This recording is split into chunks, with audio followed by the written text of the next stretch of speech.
E cadê o Charles? Aqui. Boa tarde, Camila. Boa tarde, Eduarda. Boa tarde, Arlindo. Sua câmera está aberta. Cuidado com isso. Vamos lá. Vamos começar?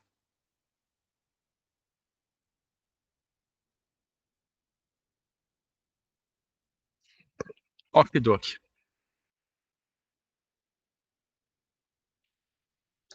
Vamos falar um pouquinho sobre câncer pancreático hoje, né? Vocês estão vendo a minha tela, por favor? Sim, tá dando para ver certinho. Muito obrigado, Agatha. Então, eu vou falar para vocês aqui sobre câncer pancreático, sobre pancreatite, que são dois assuntos extremamente quentes, que vocês vão ter na sua faculdade. Vários pacientes, principalmente com pancreatite. O número de pancreatites no nosso hospital é relevante. Então, isso aqui é a anatomia pancreática, né? A gente vê o órgão aqui, a gente vê aqui, ó, esse é o ducto de Santorini, que está aqui, certo? Esse é o ducto de Wirsum, ok? E junto, os dois formam um ducto pancreático. Ó. E o ducto pancreático vai ter os ductos secundários, como esses que estão sendo desenhados para vocês. Então, a gente tem uma expectativa que a gente vai ver o pâncreas, né, no ultrassom. No ultrassom, o pâncreas aparece aqui, ó. Só que aqui vocês estão vendo que não dá para ver muita porção distal dele, da cauda. Por quê? Porque tem o estômago aqui, né? Aí o estômago entra na frente do som, o som vem aqui, puff, e reverbera e você não consegue ver muito bem. Por o pâncreas não ser um órgão capsulado e por ser retroperitoneal, ele é difícil de caracterização na ultrassonografia. É possível, é caracterizado, porém os detalhes dele podem passar desapercebidos. Então, a ultrassonografia nunca é o primeiro exame para avaliação pancreática exclusiva. Vai ser sempre a tomografia ou a ressonância. Tomografia, pela disponibilidade, acaba sendo um bom método. Então, aqui vocês estão vendo desde o processo uncinado, a cabeça do pâncreas e até a cauda pancreática na tomografia, tá? Dá para ver um pedacinho aqui do ducto pancreático nessa projeção, né? E aqui o pâncreas com um pouquinho de líquido ao redor, ó. Aqui onde eu estou desenhando para vocês, ó, tem líquido, tá? Então isso aqui é uma pancreatite, que a gente vai falar na sequência. Como é que eu lembro, como é que a gente faz para ver líquido na tomo? Olha a vesícula, isso aqui é densidade de água, isso aqui também é densidade de água. Ou eu olho sempre o líquor, ó, densidade de água, densidade de água. Aqui, por exemplo, nós temos densidade de ar. Esse é um exame antigo, tem contraste aqui no estômago tomado, era para poder ver o duodeno e poder ver a relação da pancreatite com o duodeno. Não fazemos mais isso hoje, tá bom? Então, aqui em imagem anatômica do pâncreas, existe essa, você pode achar em algum livro essa divisão de pescoço do pâncreas, mas na verdade é para ver essa relação aqui com a veia e a artéria mesentérica superior, que vocês vão ver no câncer como é crucial. Mas na verdade essa parte anatômica do pâncreas não existe. É corpo, certo? Cauda e cabeça do pâncreas aqui. E tem também um processo uncinado, que muitas vezes ele vai até por aqui, mais ou menos, ó, dependendo de variações anatômicas, ok? Então, isso aqui é a imagem da tomografia, e como a gente está em online, aí tem algumas facilidades, né? Vou descompartilhar a tela um minutinho,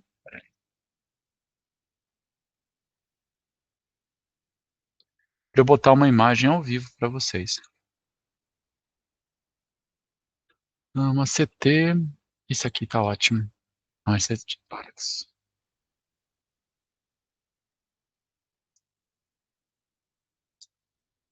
Essa é o abdômen.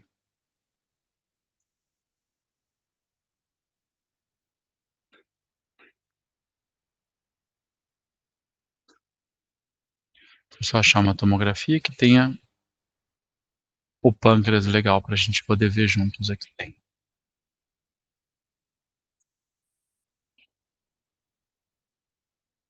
Essa.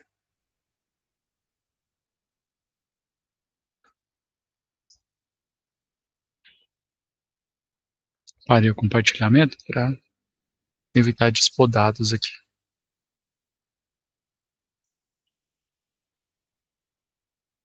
Então, agora vocês estão vendo a minha tela do meu exame de tomografia aqui, do paciente, e conforme a gente navega aqui, ó, a gente está vendo o fígado, né? Tem até uma lesãozinha hepática focal aqui, o estômago com água, fígado, o baço, as zonas adrenais querendo aparecer, e logo aqui embaixo vai vir o pâncreas. Olha lá ele, olha que bonitão. Então esse é o pâncreas, tá? Essa é a 96, pâncreas. Então aqui a gente sabe que a gente tem as divisões anatômicas. Então tudo que eu estou vendo aqui, ó, é retroperitônio, né? Quem fica no retroperitônio? Fica, né, aqui, o espaço perirenal, pararenal posterior que está aqui atrás, e o espaço pararenal anterior, como vocês têm naquela aula de anatomia que eu passei para vocês, né? Então, o pâncreas é essa estrutura que está aqui, ó, certo? Olha as imagens, ó, tá vendo? Esse aqui, ó, coloridinho, é o processo uncinado, olha lá, olha que bonitinho. Essa aqui é a veia, e essa aqui é a artéria mesentérica superior, presta atenção na relação. Aí aqui a gente tem, ó, a cabeça, né, do pâncreas, o corpo e depois a cauda pancreática. Ó. Então presta atenção na relação com todas as estruturas que a gente tem aqui, certo? Então, voltando para a aula, aí a gente tem agora, vocês estão vendo o meu slide mudar? Porque às vezes quando eu entro com imagem... Sim, dá para ver. Beleza, obrigado. Porque às vezes quando a gente entra com imagem, perde isso. Então, pancreatite aguda, a tomografia com contraste tem alta sensibilidade, né? Muito boa, é um exame excelente para pancreatite aguda. Mas, isso que é importante, ó, você não vai chegar o paciente pronto-socorro e você não vai pedir uma tomografia de cara para ele, tá bom? Não dá alteração. Você tem que esperar 2 dias, 20, 48 horas, para começar os efeitos da pancreatite se tornarem visíveis na tomografia. Nossa, 2 dias eu vou ficar esperando com o paciente? É, porque o seu diagnóstico não é tomográfico. O seu diagnóstico é clínico e laboratorial, ok? Tem os critérios de Hanson, né, aqueles loirinhos lá. Não, não é os loirinhos, não, é outro, né? Então, o critério de Hanson, que você vai fazer a sua avaliação APACHE também, e você vai juntar com exames laboratoriais clássicos e história clínica clássica. Por que você vai pedir a tomografia, né? Deixa eu acender a luz, que eu estou muito escurão. Não adiantou nada, né? Mas tudo bem. Você vai pedir a tomografia para poder fazer o adequado estadiamento, para fazer a classificação entre pancreatite aguda discreta, intersticial, edematosa ou não necrótica, e da pancreatite aguda acentuada, necrótica, né? Então, essa é a diferença, tá bom? Então, a avaliação precoce não é recomendada, pois a necrose pancreática só se estabelece após 48 horas. Você vai pedir ultrassom de fígado e vias biliares para esse paciente, para afastar uma das formas, a causas mais comuns de pancreatite, que é coledocolitíase, não sei? Que era o outro assunto que nós íamos falar hoje, que vai ficar no vídeo para vocês verem, ok? Então, os achados que a gente encontra aqui, a gente vai ver o pâncreas aumentado, com realce heterogêneo, vai ver densificação de planos adiposos, líquido na cavidade, derrame pleural, achados aqui, ó, por exemplo, de abdômen agudo inflamatório, ok? E os outros aqui referentes a um insulto pancreático. Uma coisa legal da clínica, né, é o sinal de Gray-Tanner, que vocês estão vendo aqui. O sinal de Gray-Tanner, ele é relacionado à pancreatite aguda grave, que é a necrohemorrágica, ou pancreatite aguda necrótica seria o melhor termo, né? Então, esse líquido que você está vendo ao redor periumbilical, e principalmente aqui na coluna, ele está vindo lá daquele pâncreas que você viu na tomografia, ele tem uma área de necrose, então começa as enzimas a produzir necrose local, com produção de líquido, e esse líquido vai escorrendo pela face lateroconal até chegar na parede abdominal. Aí vai ter os 3 porquinhos que eu ensinei na aula de anatomia, oblíquo interno, transverso do abdômen, oblíquo externo, ele vai inflamar, vai fazer uma nasarca, e quando ele chegar aqui na pele, ele vai formar esse sinal de Gray-Tanner que vocês estão vendo. Então, quando você, no seu exame físico, olha o seu olhinho aqui, ó, você olha o Gray-Tanner, você está olhando com visão de raio-x lá dentro de uma pancreatite aguda necrohemorrágica. Olha que legal. Então, isso é importante da associação clínica laboratorial, tá? O que foi que está acontecendo? Eu vi umas mensagens aqui, deixa eu ver o que está acontecendo. material mecânico. O que é isso, Otávio? O que você está querendo dizer com isso? Ah, beleza. Então tá bom. Ok. Então, a gente tem aqui a dor abdominal típica, né, o aumento da amilase e as características dos achados de imagem que eu vou passar para vocês. Então, quando vocês verem, e infelizmente vocês vão ver em uma vez ou outra um professor de vocês falar, olha, é uma pancreatite Baltazar A, Baltazar E, é uma pancreatite aguda discreta, moderada ou acentuada. O pessoal ficou na década de 90 com isso, né? Então, na década de 90, o Baltazar, que é um dos Bs importantes da radiologia, ele fez essa classificação que ajudou por muito tempo. Quando eu tinha cabelo preto, eu usava isso aqui todo dia, né? Que era, isso aqui é fisiopatogenia. O pâncreas sofre um insulto, ele aumenta de volume, fica demasiado, ele fica heterogêneo, aí forma uma coleção que é a pancreatite. É o pâncreas soltando enzimas que começam a nos digerir perifericamente, aí produzindo esse líquido que você está vendo. Então, tudo isso é um mecanismo normal da doença. Só que aqui era até a década de 80. Aí o pessoal percebia que a turma que estava aqui, ó, tinha uns que passavam muito mal e uns que no outro dia já estavam com a camisa do Corinthians querendo assistir o jogo. Então, assim, aí o que eles perceberam? Que tinha mais um critério importante. O critério importante era a questão da necrose. E aí começou a quantificar essa área que vocês estão vendo aqui rachurada, ó, como uma área de necrose. Isso aí começou a ser muito importante. Os pacientes que tinham necrose tinham um prognóstico pior e iam para UTI. Então, isso aqui é uma necrose inferior a 30% do volume do parênquima, né? Aí falava, olha, é menos que 30%, então é mais 2 pontos. É uma pancreatite aguda discreta, é uma pancreatite aguda moderada, é uma pancreatite aguda acentuada. Com isso aí, já é década de 90. Mas lá em 2000, o pessoal se juntou em Barcelona, né? E fez os critérios desculpa, Atlanta. Barcelona é do fígado. Em Atlanta, nos Estados Unidos, e fizeram os critérios de Atlanta, onde simplificaram isso aqui para pancreatite aguda não grave e pancreatite aguda grave. Adivinha como que é? A não grave, intersticial edematosa. Necrose é grave. Então, todas que têm necrose são tratadas clinicamente da mesma forma, e todas que não têm necrose são tratadas clinicamente da mesma forma. Quem interna, quem fica na UTI, é com necrose. Então, isso aqui perdeu sentido, né? Então, quando algum professor de você falar isso aqui, você fala, não, professor, isso mudou, tem os critérios de Atlanta, tudo para isso.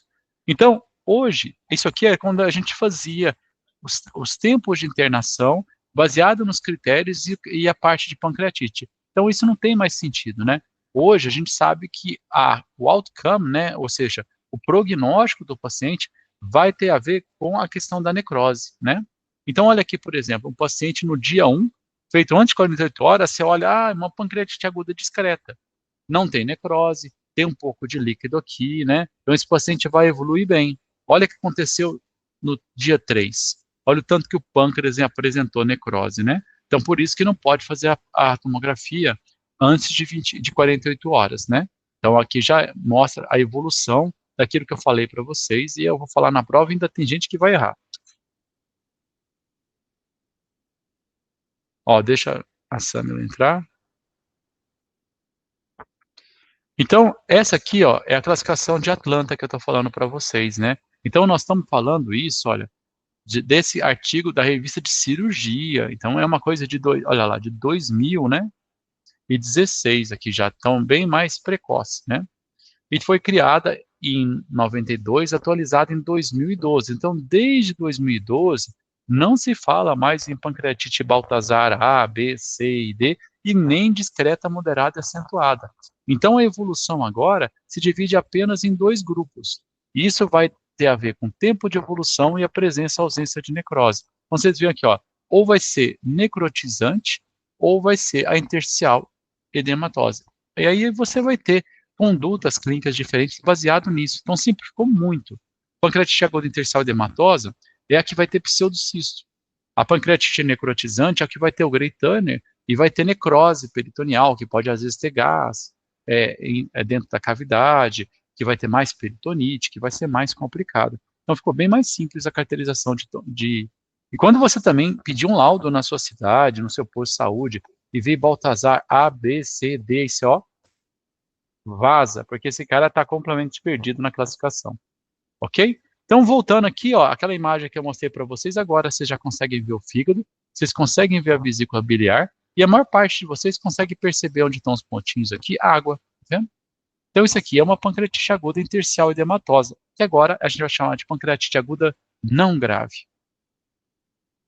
Aí, isso aqui é a aula da vias biliares, né? Quando vocês assistirem as aulas de vias biliares, eu vou falar disso aqui para vocês, ó, os critérios de colangiografia, né? Então, a gente sabe que aqui o colédoco afila gradualmente, e esse afilamento gradual é porque o senhor pâncreas aqui na papila do adenal está enorme, começou a ficar inchado, e aí ele aperta dos dois lados o colédoco. Então, quando você vê uma colangiorressonância ou uma colangiografia com esse apertamento aqui, essa estenose em rabinho de rato, isso é porque tem pancreatite acontecendo.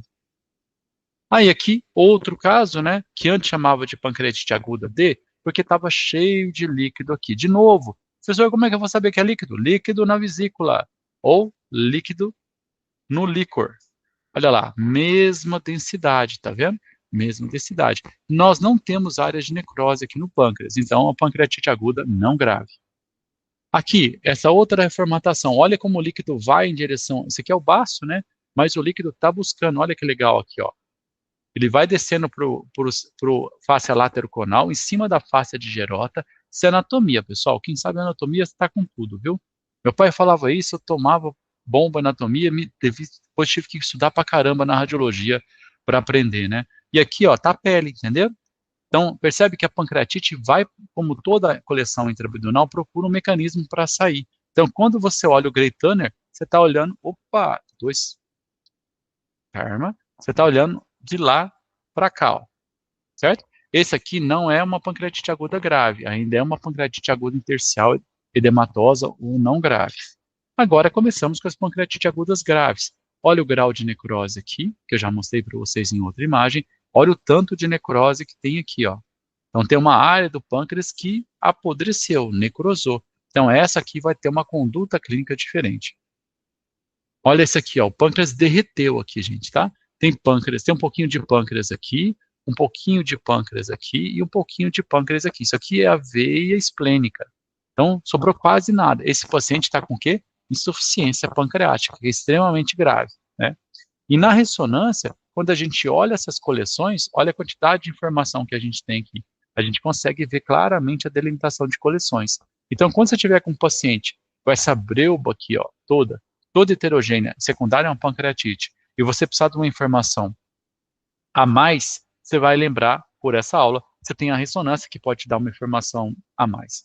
Mas na maior parte das vezes, não vai precisar dessa informação, mas você vai tocar o paciente lá 20, 30 dias de UTI e vai resolvendo aos poucos. E aí, essas coleções, como eu falei para vocês, elas tendem a ter um período de resolução que o paciente no outro dia acorda bem, tranquilão, acha que está tudo tranquilo. Por quê? Porque essas coleções são encistadas pelo peritônio, pelo reto peritônio, é verdade, né? Então forma uma pseudocápsula. Esse aqui é famoso pseudocisto pancreático. Que, como vocês vão ver daqui a pouco na aula, toda vez que você tiver uma tomografia de um paciente seu no consultório com cisto no pâncreas, até que se prove o contrário, é um pseudocisto pancreático, porque é a lesão cística mais comum. Se não for, vai ser tumor, ok? E se não for, aí como cada vez mais a gente vê microcistos, aí esses geralmente são benignos, são ectasias locais dos ductos, mas eu estou falando de cisto assim, maior que 1 centímetro, né? Aí aqui a gente vê, olha, por exemplo, isso aqui é o estômago, né? E a gente vê aqui, parecendo blobs no cabelo, vários pseudocistos pancreáticos ao redor do estômago, aqui é um derrame pleural à direita, tá? E a gente vê aqui a formação de coleções. Se for uma pancreatite necrotizante, aí vai ter um negócio chamado wallet of necrosis, mas que isso aqui é um assunto para outra época do internato, tá bom? Agora, nesse momento, vamos fixar, na maior parte dos casos, que a pancreatite aguda não grave, que vai dar o pseudocisto depois de 1 mês de evolução clínica, ok? E o único sinal que você vai ter para poder dizer que tem uma pancreatite aguda infectada, ou seja, complicada com evolução de um gram negativo, é a presença de gás, como vocês estão vendo aqui, dentro da coleção pancreática, né? Então aqui, ó, vocês estão vendo nessas áreas mais escuras que tem densidade de ar aqui, né? Olha aqui, ó. Olha o ar aqui no estômago e compara com o ar aqui, ó, tá? Se o paciente não foi aberto inadvertidamente no processo da pancreatite, às vezes abre porque acha que é um abdômen agudo por outra razão, aí esse gás é oriundo de uma infecção da pancreatite, que é uma complicação mais letal ainda que pode acontecer, tá bom? Aí, o método de imagem é tomografia mesmo. Então, esse aqui no final, só para mostrar para vocês, é uma classificação clínica, né? Legal depois você fazer um print de tela para você usar na sua internato. Os critérios de classificação das decisões clínicas de pancreatite, tá? Onde a imagem está sempre aplicada aqui, tá bom? Pessoal, sobre pancreatite aguda, é isso. Já caminhamos aqui para metade da aula, tá? Aí, essa aqui é uma imagem que, se vocês quiserem fazer alguma pergunta, pode abrir o microfone, pode mandar mensagem para mim aqui no chat, tá bom? Esse aqui é um raio-x de abdômen. E naquela aula de raio-x de abdômen, eu falei para vocês que tem momentos que a gente vai identificar visceromegalias e calcificações. Então, essa imagem aqui, eu estou vendo a coluna vertebral e na altura do pâncreas, ó, eu detecto o quê? Calcificações, tá vendo? Calcificações. Aí você pergunta para esse paciente, você bebe? Ele fala, não, bebo não. Tem certeza? Tenho. Então o senhor tem fibrose cística? Não, não tenho. Então se não tem fibrose cística, o senhor bebe. Aí, aqui, ó. Olha o tanto de calcificação que tem esse outro paciente. Tá? Isso aqui é característico de pancreatite aguda, perdão, pancreatite crônica. É isso aqui, ó. Então, aqui o pâncreas já foi bem destruído, já tem algumas áreas de necrose, tá vendo? Prévias, e o paciente não está no episódio de pancreatite aguda. Ele pode agudizar uma pancreatite crônica, mas simplesmente você pediu uma tomografia por um outro motivo, nódulo hepático, e veio isso aqui, tá? Esse paciente é etilista.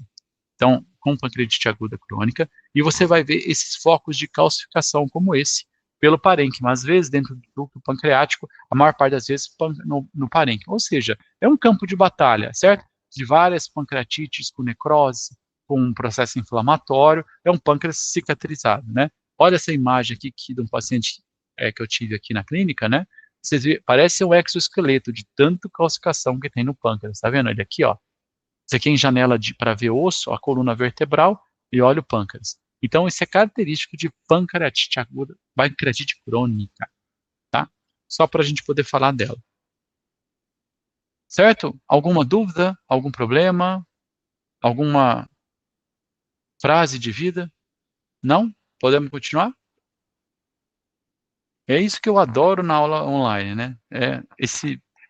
Essa esquizofrenia eu me sinto a Dora Aventureira, falando assim, se você ver o raposo, fale, raposo, não pegue. Beleza. Vamos lá. Ei, José, pode mandar. O que você quer perguntar? Não, só ia dar um apoio aí, professor. Estou aqui prestando atenção. Esse é o cara do 10. Aí, José. Beleza, você vê o raposo, você fala, raposo, não pegue. Obrigado. Ou então eu vou fazer igual eu fazia com a minha filha. Vamos pegar o Mickey, objeto misterioso. Que ficava assistindo o desenho do Mickey lá. Nossa, imagina as pessoas vendo isso no YouTube. Mas vamos lá. Agora, adenocarcinoma pancreático. Eu vou falar para vocês, eu falava antes. Aqui é uma aula que eu aumentei a pedido de vocês, assim, de veteranos de vocês. Eu falava só do câncer de pâncreas, porque é o que você precisa saber nesse momento, adenocarcinoma. Por quê? Gente, ele é 90% dos casos de câncer de pâncreas são adenocarcinoma. Então, eles são 95% dos cânceres. Então, quando você assistir essa aula, de novo, lembra 10 casos de câncer de pâncreas que você vai pegar na sua faculdade, 10 casos, 9,5 são tumores adenocarcinomas, que é esse ponto da aula. Aí, 100 casos, 5 vão ser os outros que eu vou falar. Mas eu vou falar dos outros porque tem o Steve Jobs e porque tem outras coisas que são interessantes. Eu também concordo, Elisa, que o online é presencial, mas eles não deixam. O online é melhor para ver as imagens, mas isso aí a gente melhora com televisão, né? A gente vai construir salas com televisão para ficar melhor, né? Mas eu gosto de estar junto com vocês para poder aprender com vocês e ver também as faces para poder ver se eu estou passando a matéria. Então, quando a gente não é adenocarcinoma, aí nós temos os tumores neuroendócrinos, que o pessoal da endócrino vai ensinar bastante para vocês, esfilonoma, glucagoma, vipoma, e os tumores matriarcais, que são os tumores císticos. Vou explicar em breve. Então, isso aqui é uma imagem de ultrassom. Vocês estão vendo claramente o pâncreas aqui, porque é uma imagem de um aparelho mais novo. E aqui tem uma massa, um nódulo, vamos chamar assim, tá vendo? Isso aqui é o fígado, ó, no ultrassom. A sonda está aqui em cima, e aí pegou um nódulo no pâncreas. Isso aqui é típico de adenocarcinoma pancreático. Mas ele também pode vir assim, ó, com um nódulo na cauda, e cadê o pâncreas? Acabou o pâncreas, né? Quando o tumor do pâncreas, que é mais raro, dá na cauda, ele destrói o pâncreas inteiro, e aí depois que o paciente começa com diabetes, que vão pesquisar, né? Então, geralmente, ele tem uma evolução mais grave. Então, essas imagens de cima são pancreatites agudas. Essas imagens de baixo são cânceres pancreáticos. Então, percebam a diferença. Aqui um pâncreas inteiro, né? Com líquido peripancreático, tá vendo? E aqui um pâncreas que desapareceu, ó. Certo? Com um tumor aqui na cabeça do pâncreas. Por que que desaparece o pâncreas? Porque o tumor promove obstrução do pancreático, do sistema de irrigação vascular, e o pâncreas vai se substituindo e atrofiando, né? De forma silenciosa. Por isso que o câncer de pâncreas é tão perigoso. O cara do livro, da lição final, é um cara que diagnosticou o câncer de pâncreas em fase final, já metastizado. Então ele escreve o livro para deixar uma lembrança para a família, porque ele já não tem mais cura, né? E aqui na ultrassom pode aparecer dessa forma que eu falei para vocês, aqui um nódulo, né? Junto aqui a veia cava, né? Aqui está mostrando a veia esplênica e aqui provavelmente a artéria, a aorta, né? Então um tumor aqui. Adenocarcinoma pancreático, então, como vocês aprenderam na aula de fígado, ele tem uma tendência muito grande de metastizar para o fígado, tanto pela contiguidade, com a disseminação biliar, e como os demais, como uma disseminação hematogênica. Aqui a gente tem um câncer na cauda pancreática, e quando ele aparece para nós no consultório, infelizmente ele já vai estar em processo avançado. E o principal problema para o pessoal lá do Dr. Guilherme, o Dr. Paulo, quando vocês passarem na H-cirurgia, é a relação do adenocarcinoma pancreático, por exemplo, com artéria e veia mesentérica. Olha a veia mesentérica aqui, olha a relação da veia, né, com o tumor aqui, né? Então, essa relação faz toda a diferença na indicação da cirurgia ou não. E como é que a gente vai estudar o câncer de pâncreas? É tomografia, é tomografia. A ressonância serve? É melhor, mas a tomografia, ela resolve. Então, a ressonância fica para pequenas dúvidas, principalmente nos tumores císticos. Aí a ressonância é melhor, tá bom? Então, a tomografia é muito boa no estagiamento. Gente, isso aqui ó, é da época que os seus professores falavam de pancreatite de Baltazar A, B e C, a tomografia já era o melhor exame para ver o câncer de pâncreas, certo? Então, a tomografia, nós vamos usar ela para localizar a lesão, para avaliar a extensão dela, para ver o envolvimento vascular e para metástase. Então, quando você pedir uma tomografia de abdômen para o seu paciente com suspeita de câncer de pâncreas, você quer essa resposta. Você não pode aceitar menos que isso, ok? Então, você tem que localizar, tem que vir no laudo da localização. Avaliar a extensão o que ela pega? Ela pega o estômago, ela pega o baço, ela pega o fígado, né? E o envolvimento vascular é a artéria veia mesentérica, a artéria hepática, veia porta. E metástases, obviamente, não metástases. Então, vamos ver os critérios que o grupo da H-cirurgia do Hospital Escola fala que são irressecáveis, quando ele tem invasão contígua de órgãos. Então, aqui eu tenho um tumor que estava aqui no pâncreas, e aqui ele pegou o estômago. Esse é o estômago, esse aqui é o duodeno. Ó. E aqui a massa pegando entre o estômago e o duodeno. Então, isso pode ser um critério de ressecabilidade. Outra coisa, quando a gente tem encarceramento vascular. Então, veja aqui, ó, a porta saindo do fígado, veio a porta, né? E olha o que acontece com a porta depois de onde eu estou desenhando. Olha como ela fila de calibre. Por quê? Porque ela está sendo envolvida por esse câncer de pâncreas que está aqui, ó. Isso aqui, completamente inópio. Aqui eles passam dreno na via biliar, entrega para cuidado paliativo, infelizmente, ou para cirurgias alternativas quimioterápicas, como imunoterapia ainda. Aqui, ó, essa é a aorta, essa aqui é a artéria mesentérica superior, e essa aqui é a veia cava, e essa aqui é a veia mesentérica superior. Olha como a veia mesentérica está, igual está sendo mostrado aqui, A veia mesentérica está assim, ó. Ela está sendo tracionada em direção ao tumor. Esse é um critério que é chamado sinal da gota, mas isso é coisa de radiologista, que mostra que esse tumor pegou a veia mesentérica, claramente. Não pegou a artéria, mas pegou a veia mesentérica. Na veia mesentérica não necessariamente torna-se inoperável, mas pode ser que complique bastante a cirurgia. Então a gente tem aqui quando o tumor encosta no vaso e quando o tumor, por exemplo, envolve o vaso. Quando envolve o vaso, seja mais que metade de uma pizza, né, mais que 180 graus, aí isso é um critério de invasão. O cirurgião puxa e o vaso vem junto. Linfonodo também faz muita diferença. Olha aqui onde foi parar a veia cava. Mas a veia cava tinha que estar aqui do lado da aorta. Por quê? Linfonodo aqui, ó. Linfonodo aqui, linfonodo aqui. Então, linfonodomegalia é um critério importante também, que geralmente indica para a quimioterapia. E, por fim, a caracterização de metástase, como essas que você está vendo aqui no fígado, ó, um pouquinho de ascite. Essa metástase saiu da onde? Saiu aqui, ó, pâncreas reduzido, atrofiado, perceba a dilatação do ducto pancreático que vem aqui, ó, e aí, de repente, não mais que de repente, chega aqui tem uma massa nessa região da cabeça do pâncreas, que promove uma estenose, inclusive do duodeno, igual aquele desenho de raio-x contrastado que eu mostrei para vocês, tanto que tem o nível hidroaéreo aqui, igual o abdômen agudo obstrutivo, porque o tumor pegou toda essa região. Os cirurgiões vão fazer a retirada da papila, então ele retira a segunda, se não me engano, a terceira porção do duodeno, a cabeça do pâncreas e o colédoco. Isso é chamado de neoplasia periampular. Se for do colédoco distal da cabeça do pâncreas, a cirurgia é a mesma. É uma ressecção ampla daquela região, o que nossa cirurgia faz muito bem aqui no Hospital Escola. Certo? Gente, isso aqui é 95% dos cânceres de pâncreas. Se você quiser saber câncer de pâncreas, é isso aqui. Agora, eu vou te trazer os 5% raros, que pode ser que seja importante para você em pontos diferentes da medicina, tá? Sobre as lesões císticas, vocês sempre vão ouvir o termo IPMN, que é tumor intraductal produtor de mucina, tá? Que são pequenos cistos que podem ser no ducto secundário ou no ducto pancreático principal, que vai fazer o ducto pancreático alargar. Eles produzem mucina e deixam o ducto maior. Então, isso é um tipo de tumor de pâncreas. Os outros tipos são os tumores matriarcais, né? Que é o tumor sólido cístico, esse aqui que é o mucinoso e o seroso. Então, esses aqui são os mais frequentes entre cistos pancreáticos.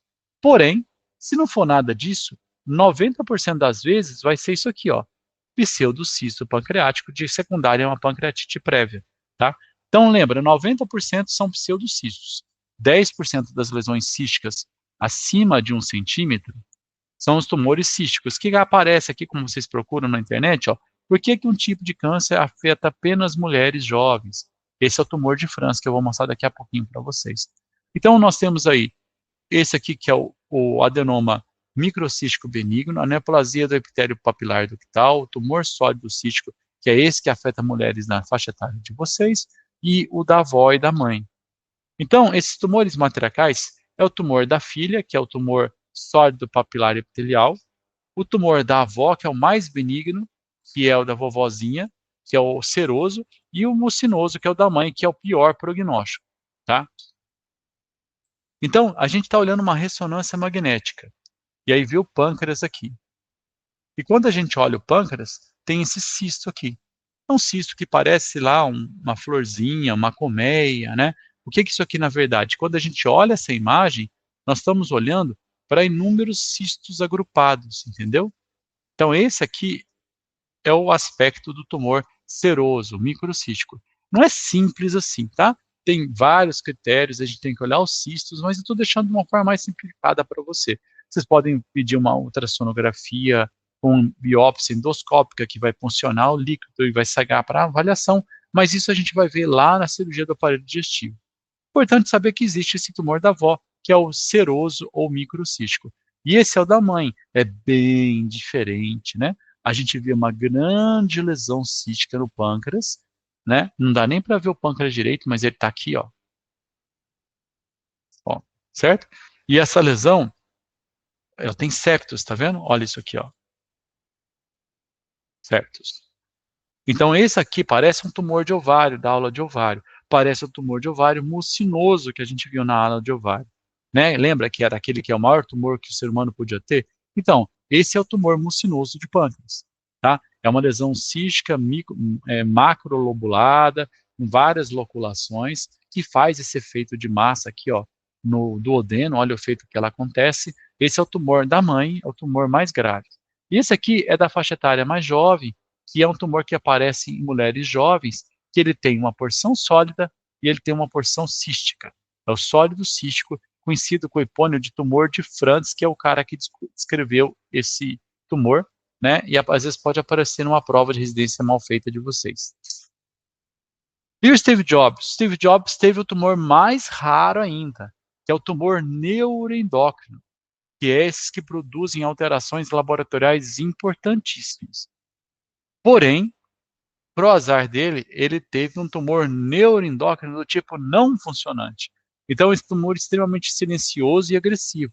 Olha, vocês percebem que aqui tem uma imagem do pâncreas, e esse é o tumor aqui, ó, que é um tumor hipervascular, que muitas vezes a gente tem que ser chamado na cirurgia para fazer ultrassom com o pâncreas tirado para fora da barriga, assim, a gente passa o transdutor em cima para o cirurgião poder ressecar a área do tumor. Porque é difícil até visão macroscópica com o pâncreas na mão, quando ele é muito pequeno, né? Quando ele produz hormônio, que é a maior parte dos casos, o diagnóstico vem da endócrino, já vem pronto. Ache para mim aonde está o tumor, porque eu sei que tem um tumor. O caso dele não foi isso, né? Aí eu achei esse vídeo na internet recente, né, trazendo uma hipótese. O que aconteceu com o Steve Jobs? Ele postergou o tratamento, foi tentar algumas terapias alternativas, e aí depois já caiu para transplante e não deu certo. Então não adianta você ter muito dinheiro, né, se você não fizer a prevenção correta. E se o Steve Jobs tivesse esse tumor hoje, ele viveria 10 anos a mais. Mostra lá no canal, se vocês procurarem isso no YouTube, vocês vão ver esse vídeo das novas surgimentos de novos tipos de tratamento para esse tipo de tumor. Então a medicina está avançando, né? Mas é importante se entender que realmente as pessoas são letais, né? E como o tumor de pâncreas pode ser traiçoeiro, né? Aqui mostrando exemplos, ó, de outros tumores neuroendócrinos. Olha aqui como eu consigo ver eles só em algumas fases, igual a gente viu na aula de fígado do hepatocarcinoma. Então isso aqui é a chamada fase, aqui é a fase arterial, tá vendo? E aqui na fase portal precoce, mas é uma fase portal, você percebe o nódulozinho se destacando em relação ao parênquima pancreático, tá?